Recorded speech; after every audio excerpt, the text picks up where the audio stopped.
They call me Squirrel. What's going on, Squirrel Squad? It's your boy, the Squirrel, and we are back for part 2 of Tower of London. So this is the Warder series. We watched part 1 last week.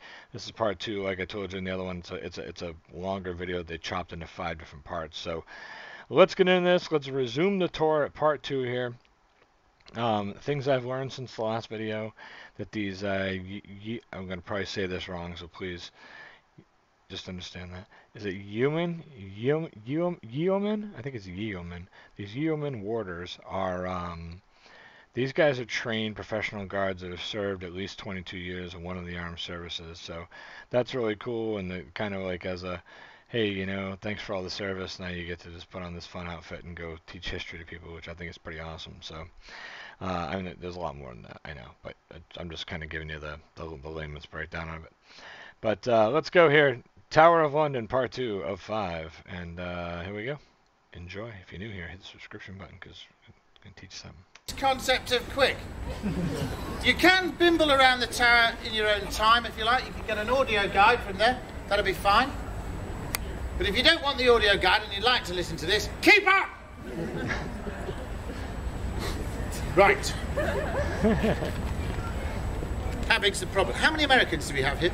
Come on, hand to the... Oh, there we go. Say hello to the Americans. Hello. Just think if you paid your taxes, eh? All this history would still be yours, wouldn't it? Yeah. Didn't think about that when you got uppity about the price of tea in Boston, did you? Any Canadians from Canada? Now this is your history. Still part of the Empire, eh? Or the Commonwealth, we call it now. Empire got a bad name after Star Wars, which had nothing to do with us. Any Australians here? Woo, g'day! Unless you're from the outback, of course. G'day. Australia, not a lot of people know this, is the largest island in the New Zealand group. Kiwis having a giggle at the back there. Any Europeans here? Oh, some nervous hands for this. Where are you from? Manchester. I have a room for you. Anyone here from France? No? No. Good. It doesn't matter where you come from, it really doesn't. Especially Manchester. I was born there myself, Moss Side. Great Western Street. Do you know it? Play at your drive-through without stopping. It doesn't matter where you come from. They say an Englishman's home is his castle. This one's mine. I live here. Alone, as it turns out. 45 years old. Single. Great sense of humour. Live in a castle. In London. With parking. Any ladies? Any ladies? I'm on Facebook.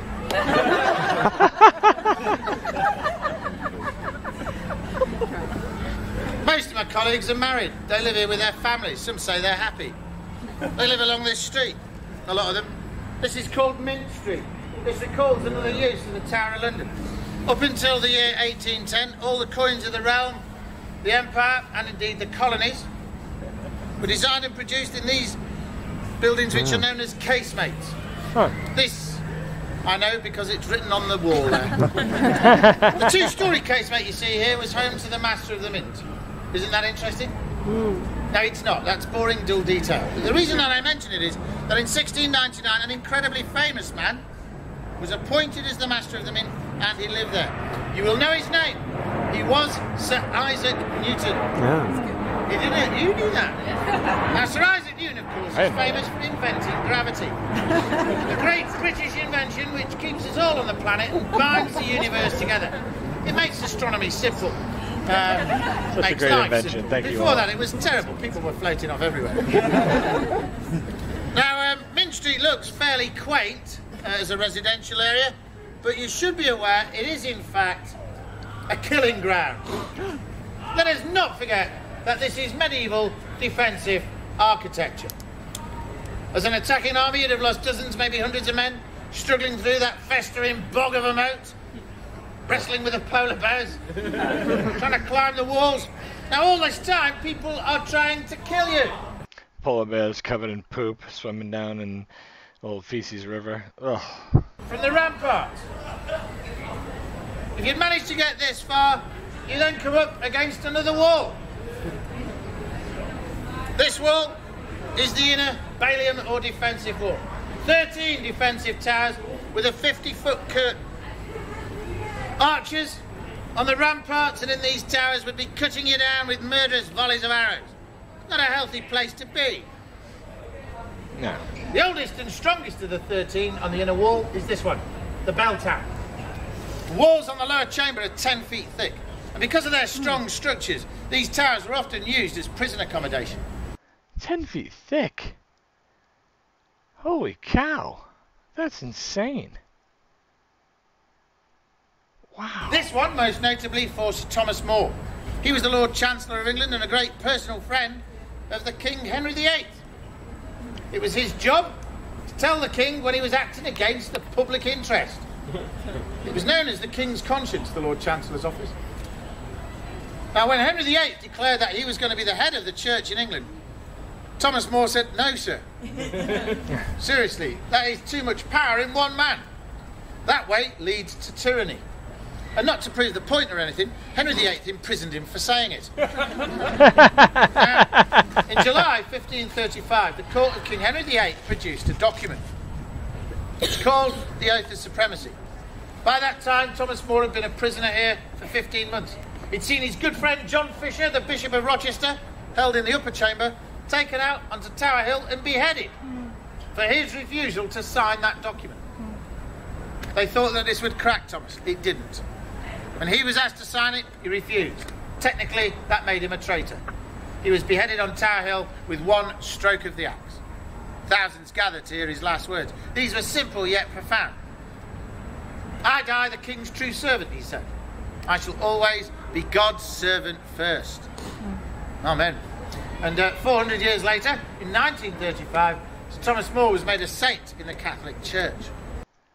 That's I just wanted to point out, at least he got one shot, you know, one clean stroke of the axe. As we learned on the previous video, you know, sometimes it's a hack job. I don't know. That's what I learned from the comments from people, that sometimes if you didn't hit it clean the first time, you had to take out more wax at it. Oof. We're in his footsteps today. Another prisoner of the bell tower was that fellow James Scott, the Duke of Monmouth, whose grisly execution you made me describe right at the beginning. There is a bizarre epilogue to his botched beheading. A Yeoman Warder was sent to retrieve the head from London Bridge. It was rushed back into the fortress and immediately sewn back onto the body by the tower surgeon. Sewn back on? What? What? I don't know. We learned all about these 1, 2, and 3 stroke beheadings from these London Tower videos. I'll tell you, it's sewn back on. Let's find out why. Sadly, he was too late. There was then a delay of nearly 2 days before James Scott was finally buried. Academics and art historians argue the significance of this. Some suggest this action took place to allow James Scott to have his portrait painted. Now, the portrait hangs in the National Portrait Gallery, and you can see their point. It's just by Trafalgar Square. Take a look. You'll notice he wears a very large collar. It's unusual for a mounted soldier. And the face does have a peculiar detached expression. Now, the gallery staff insist, I tell you, there is no hard evidence to suggest it was painted post-mortem.